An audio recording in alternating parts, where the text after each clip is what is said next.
God aften og velkommen til Lama News. I dag skal det desværre ikke handle om lamaer, men om den nye skolereform. Vi har her på Lama News været ude og interviewe nogle børn og nogle lærere. Hvordan har I det med, at skulle gå længere tid i skole? Det er noget lort.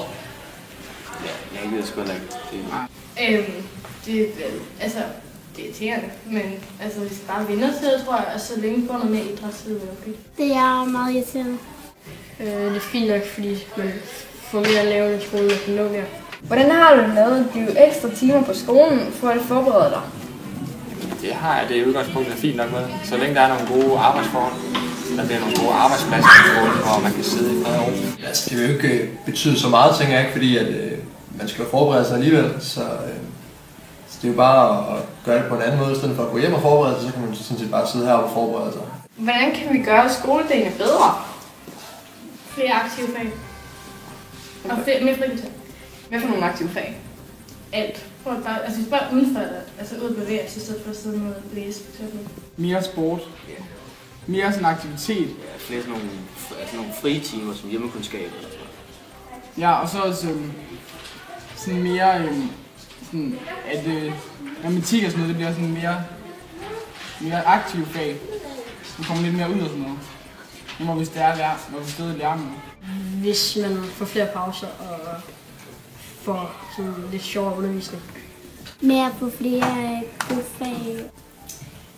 Hvad synes du er de gode og de dårlige ting ved skolereformen? Hvis vi starter med de ting, jeg synes er mindre gode. Jeg synes, det er mange timer, eleverne skal være heroppe.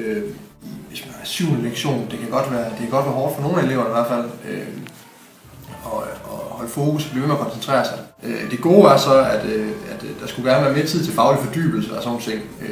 Er vi 70 lærere på skolen, så hvor har I tænkt jer forberedt? Jamen det skal vi gøre de steder, hvor der bliver oprettet lærerarbejdspladser. Hvad er de gode og de dårlige ting ved det? Jeg synes, det er rart, at man kan forberede sig her. Så kan man lægge sit arbejde fra sig op på skolen og så tage hjem og være sammen med familien. Det er jo også meget rart og meget fleksibelt, at man kan arbejde hjemmefra. For eksempel i forhold til, at man skal rette opgaver fra jer. Hvordan tror du, at eleverne vil reagere? Dem, som i forvejen måske ikke synes, det er så super fedt at være heroppe, det kan nok godt presse dem lidt. Men ja, der er selvfølgelig nogen, som synes, det er sjovere at gå i skole. De får nok ikke så store problemer med det. Men jeg tror, der er nogen, der bliver ramt meget af det i forhold til andre. Og hvad synes du er den største forandring? Man skal være heroppe meget mere. Både som lærer og som elev. Så ja, det er klart, det er en stor forandring. Ja. Tak. Det var alt for Lama News i aften. I må fortsætte en god aften, og vi ses her kl. 8.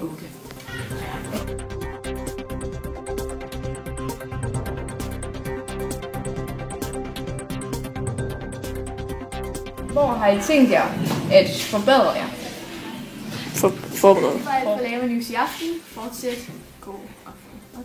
Ej, det skulle du gøre. Okay. God. Det var alt for Lama News.